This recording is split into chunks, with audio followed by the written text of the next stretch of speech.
the hard part is when you start hiring. You said you had 700 people working at the sports company. Mm-hmm. Um, I'm curious how you give people enough financial. Like, obviously, you want to reward people for their hard work, and make sure you acknowledge people. I think that's a big thing that a lot of corporations don't do. Yeah.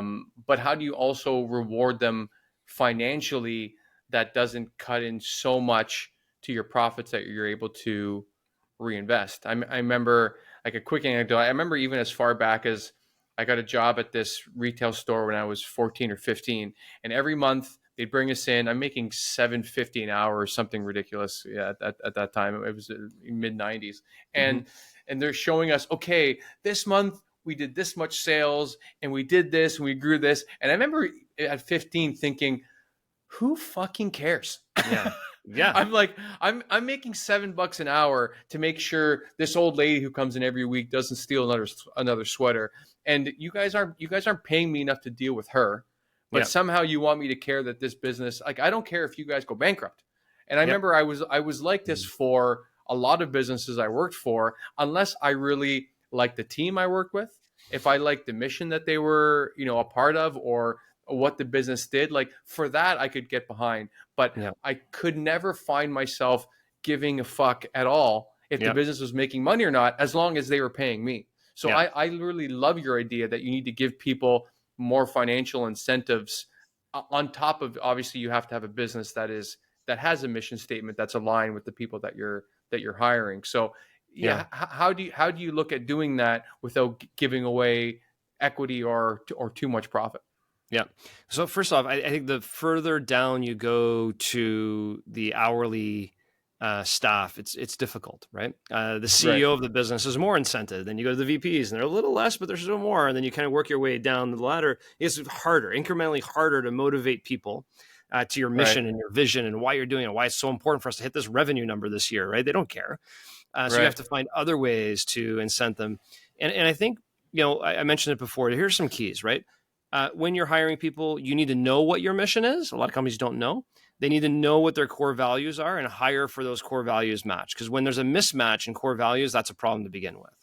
Number two is try and make every role as entrepreneurial as possible as you go down the chain. So I'm a big believer, for example, when we had the sports business, we had 7 divisions in the company.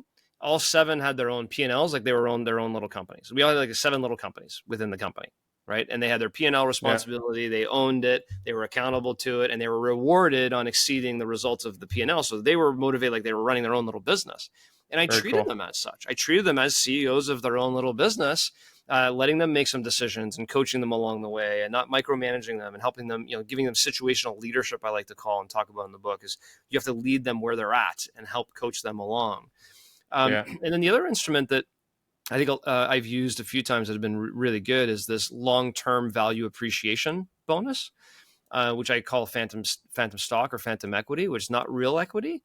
But I can go, hey, Michael, today the business is here. We're a $20 million business, or a $10 million business, or a $1 million business. It doesn't matter. We're a $1 million business today, Michael. I'm bringing you on board as our VP of sales.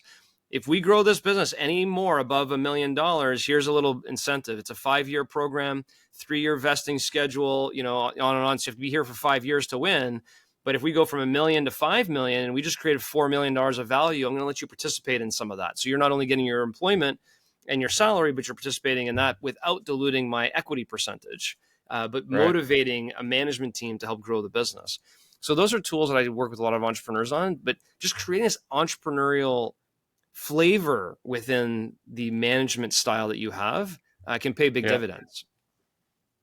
Yeah, it's interesting. I got a friend here who's kind of CEO on one of a business unit for a consulting company in Spain, and it's ultimately owned by this Spanish gentleman who I've never met, and he wants my friend to grow his business from, I think it's very small. It's doing a few million now. He wants him to grow it to like 10 or 50 million in the coming years. And he's giving him almost zero financial incentive and ownership in the business.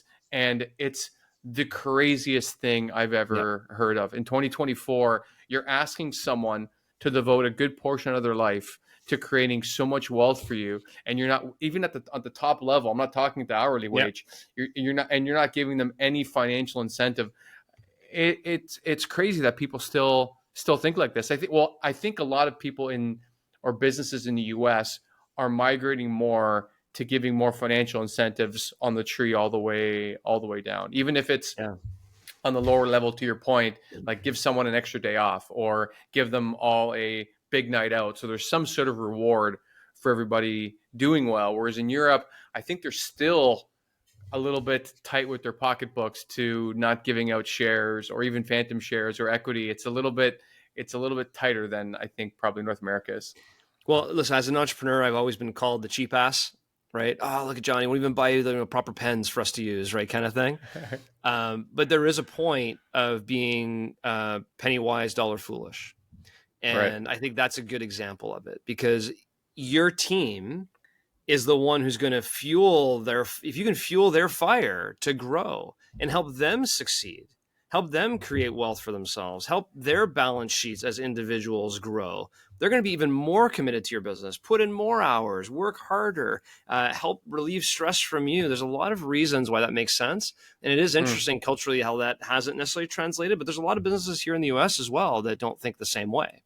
Which, right. you said you're a business broker, Michael, and like, talking about startups. And, one of the things that could be really, really interesting for entrepreneurs is go buy one of those businesses that's already established as a nice little business, but the owner's kind of tapped out. Go buy that business and change the culture into a culture of entrepreneurship and watch it flourish. Right. There's a lot of opportunities like that exist with baby boomers kind of going out and wanting to exit their businesses, but their cultures are run like it's 1960.